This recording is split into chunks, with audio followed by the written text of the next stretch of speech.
Mga kababayan mula Luzon, Visayas at Mindanao, isang kahangahangang umaga pong muli sa inyong lahat. Atin na pong ipagpatuloy ang ating pagtuklas at paglakbay dito sa kahangahangang bayan ng Puerto Galera. Ilang araw na rin mula nang simulan natin ang ating kakaibang paglalakbay. Ating napasyalan ang ilan sa mga kahangahangang mga destinasyon dito sa Puerto Galera, kasama ang mga hotels at restaurants na maaaring puntahan at ma-enjoy ng mga turista. Atin din kinamusta ang mga irayang mangyan na naninirahan sa Puerto Galera. Sinubukan din natin ang makapigil hiningang zipline sa Ponderosa Golf Course.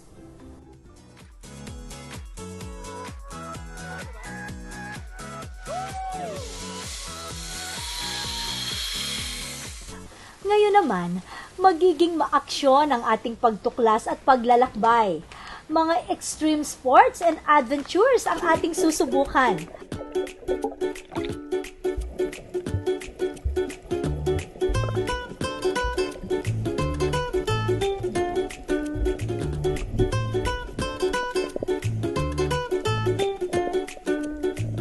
Huwag po kayong aalis at magbabalik pa po ang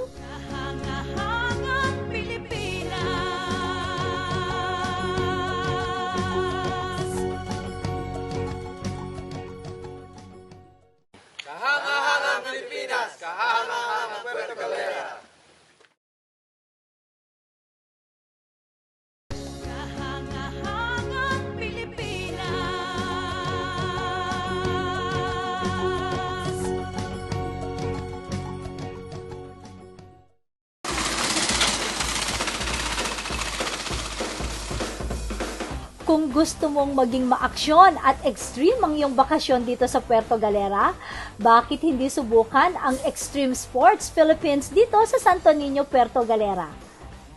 Isa itong one-stop extreme sports park na may iba't ibang mga serbisyong talaga namang magbibigay sa kahit kanino ng adrenaline rush.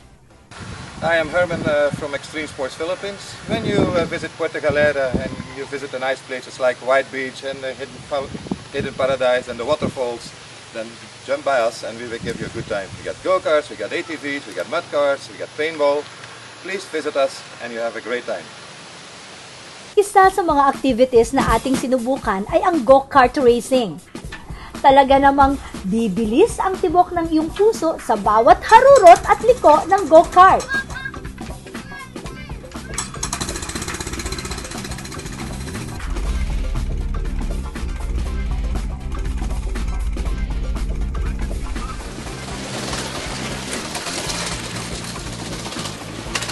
Sinubukan rin natin dito sa Extreme Sports ang paintball.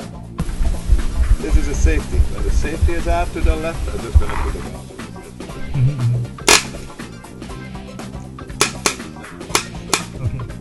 Is out to the right. Alright. Ito ay isang laro kung saan ang miyembro ng bawat koponan ay magtatamaan ng paintball. Ang miyembrong natamaan ng 3 beses ay tanggal na sa laro. At ang koponan na may pinakamaraming napatanggal sa kabilang grupo ang siyang panalo.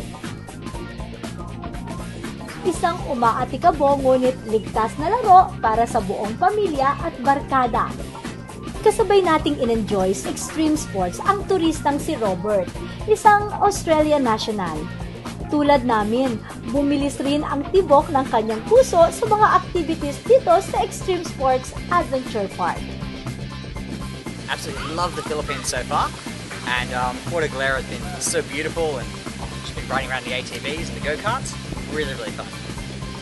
Bukod sa go-kart racing at paintball, mayroon pa silang ibang mga activities na maaaring ma-enjoy ng pamilya at barkada, gaya ng mud carts at ATV. Sandali muna tayong magpahinga sa mga extreme sports at adventures.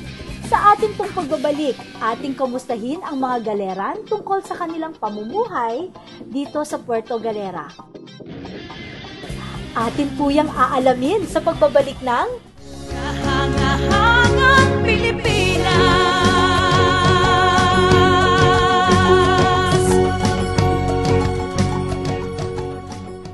Kahangahangang Pilipinas! Pilipinas, kahangahangang Puerto Galera.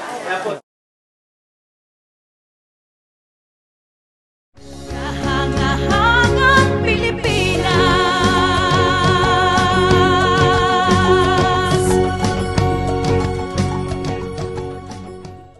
Mula riyan ay atin namang kakamustahin at pupulsuhan ang mga galeran ukol sa kanilang pamumuhay dito sa Puerto Galera. Andito tayo ngayon sa pamilihang bayan dito sa poblasyon upang kumustahin ang mga galeran ukol sa kanilang pamumuhay. Unahin nating kamustahin ang mga tindero at tindera dito sa palengke. Ano po yung pinakamabentang klase ng isda dito po sa Puerto? Tulingan, ano mo, mga slice, manigang. Balisan po nang gagaling yung mga isda po natin dito. Merong buraw, balapan, yan sa aming dagat, minsan.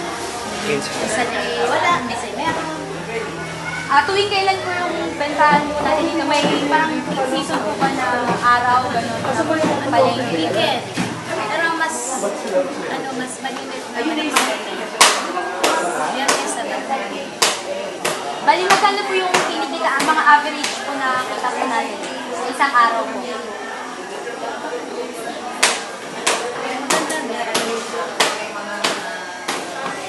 may jackpot eh. Pero pinaka-regular, minsan kulang may dalawa, may Bentahan natin ng longganisa. 180 per kilo. Iba-iba po yung kulay natin, no? Ano po pinagkaiba ng ganitong kulay dyan sa pula pong longganisa? Yun ay ready to eat. Ito ay ibubuin mo pa sa water. So, magkano po yung ganun sa pula? 200. Masarap yung kasi marami regalo. Ano po mas mabenta po sa inyo? Lahat mabenta. Pag marami na. Paano po yung yung may season po ba yan ng? Oo. May season, oo. Ngayon season eh ngayon. January hanggang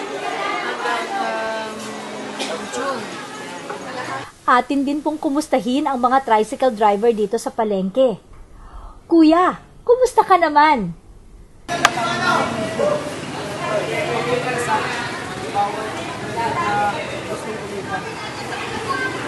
Bali, magkano po kayo yung kita niyo po sa isang araw? Hindi rin sa pasero. Minsan merong pasero na lalaki. Pwede din na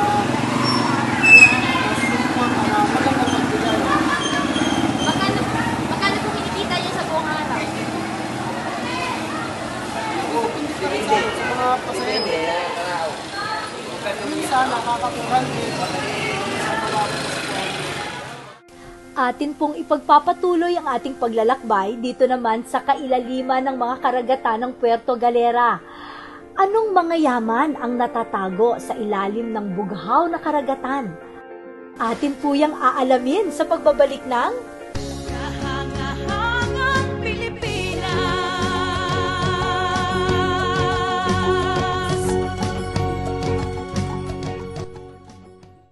Kahangahangang Pilipinas, kahangahangang Puerto Galera. Kahangahangang Pilipinas.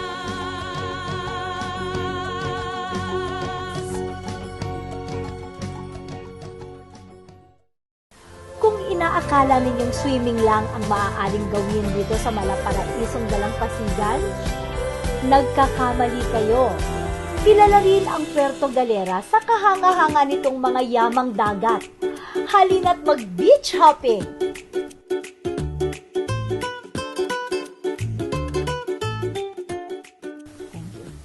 Ito ang underwater cave sa Barangay San Antonio. Bago mo ito marating, sasakay ka ng bangka mula Muelle Port hanggang underwater cave ng 10 minuto. Pagkarating mo dito, isang magandang yaman ng kalikasan ang iyong masasaksihan. Kahanga-hanga ang kuwebang ito dahil pagpasok mo sa loob, mistulang glow in the dark ang tubig dagat. Mas magandang pasyalan ng kuweba na ito kapag high tide upang mas makita ang angkin nitong ganda. Upang lumabas, maaari kang sumisid sa isang bukana nito na ang labas ay sa ibabaw na ng kuweba.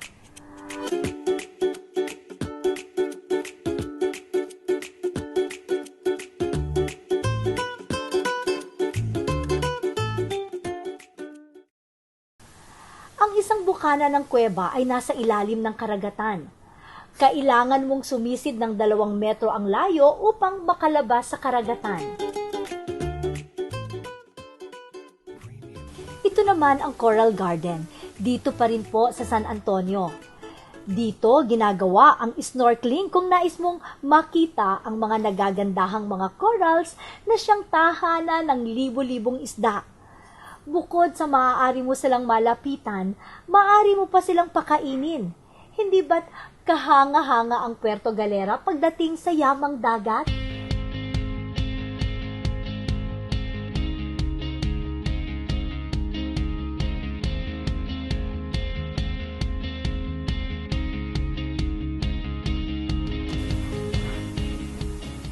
Kung ikay napagod na sa mga activities na iyong na-enjoy, maaari kang magtungo sa Long Beach, dito pa rin sa San Antonio, upang magpamasahe sa mga lokal na masahista habang ine-enjoy ang napakagandang tanawin.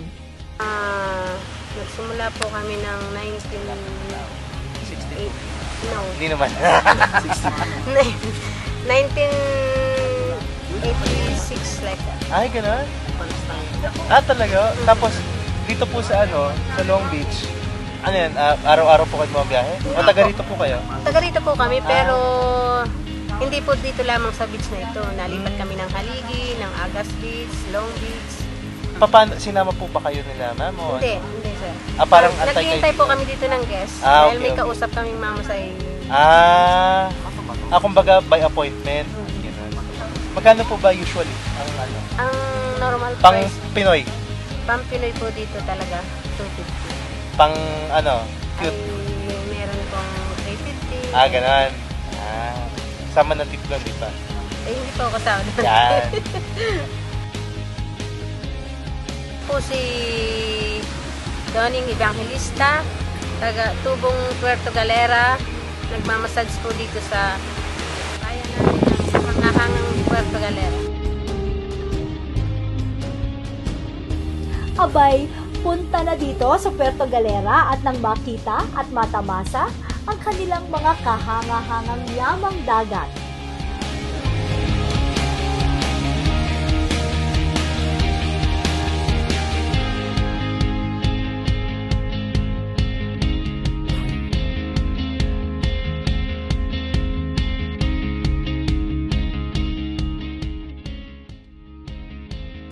Isa na namang araw na puno ng pagtuklas at paglalakbay ang ating pinagsamahan. Bukas po ay samahan ninyo kaming muli sa ating pagpasyal sa mga kahanga-hangang waterfalls na matatagpuan sa Puerto Galera. Dito lamang po sa Kahanga-hangang